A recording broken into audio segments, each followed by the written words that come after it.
एक डॉक्टर जिसने दवाओं से नहीं संस्कारों से चिकित्सा की, एक योद्धा जिसने तलवार नहीं विचार के माध्यम से संघर्ष किया, एक आग जो मौन रूप में भड़की और आज भी चल रही है। डॉक्टर केशव बलिराम हेडगेवार। डॉक्टर जी 1889 नागपुर, एक निर्धन तेलुगु ब्राह्मण परिवार में जन्मा एक बालक जिसने बचपन में ही माता पिता को खो दिया, पर हृदय में एक ही नाम धड़कता रहा, भारत। नमस्कार, आप देख रहे हैं ग्रामोजन फाउंडेशन का मीडिया संचार कार्यक्रम पब्लिक मेल। आज का हमारा विषय है भारत के लिए राष्ट्रीय स्वयंसेवक संघ की आवश्यकता एवं 100 साल का संघर्ष। भारत के लिए राष्ट्रीय स्वयंसेवक संघ RSS की आवश्यकता और 100 वर्षों के इसके सफर को लेकर अलग अलग विचार और दृष्टिकोण मौजूद हैं। 27 सितंबर 1925 को नागपुर में डॉक्टर केशव बलिराम हेडगेवार द्वारा स्थापित इस संगठन ने भारतीय समाज, संस्कृति और राजनीति में महत्वपूर्ण भूमिका निभाई है। जहां कुछ लोग इसे राष्ट्र निर्माण के लिए एक महत्वपूर्ण और आवश्यक संगठन मानते हैं, वहीं इसके उद्देश्यों, कार्यप्रणाली और वैचारिक आधार को लेकर आलोचना भी होती रही है। RSS का 100 साल का सफर 1925 में विजयादशमी के दिन 5 स्वयंसेवकों के साथ शुरू हुआ था। इन 100 वर्षों में इसके सफर की मुख्य बातें इस प्रकार हैं। स्थापना 1925।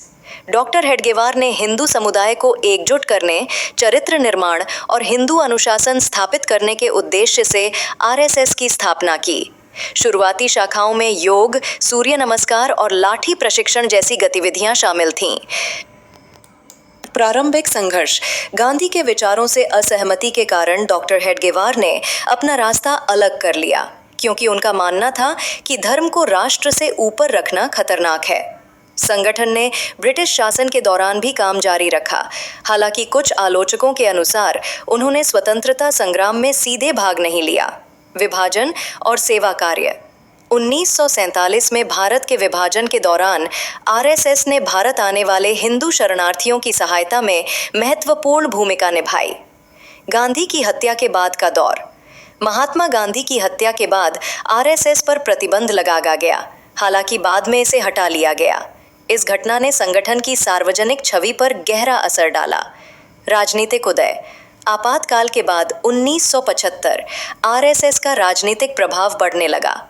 भाजपा, जिसे अक्सर संघ की राजनीतिक शाखा के रूप में देखा जाता है, के उदय के साथ ही RSS का प्रभाव भी बढ़ा। शताब्दी वर्ष 2025 में RSS अपने 100 साल पूरे कर रहा है और इसे 1 साल के राष्ट्रव्यापी अभियान के रूप में मना रहा है। इसी कड़ी में आगे देखें कैसे संघ ने देश को एकता में बनाए रखने प्रयास किया एवं उसका भारत के आंतरिक निर्माण में योगदान रहा। भारत माता की! ये आंदोलन देश का आंदोलन है। देश के आंदोलन में एक ही नारा होना चाहिए, भारत माता की! अत्याचार।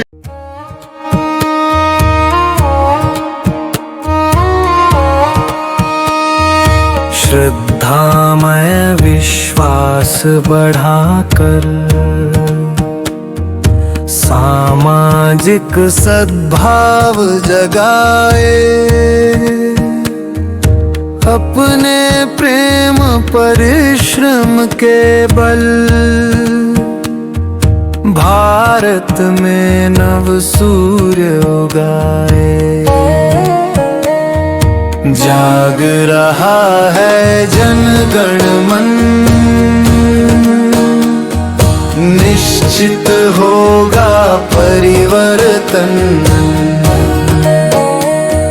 शुद्ध सनातन परंपरा में प्रेम भरा व्यवहार रहे। ऋषि मुनियों की शिक्षाओं पर चलने का संस्कार रहे।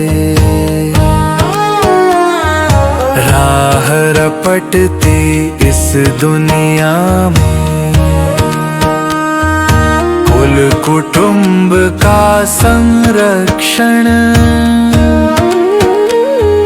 निश्चित होगा परिवर्तन। जाग रहा है जनगण मन, निश्चित होगा परिवर्तन।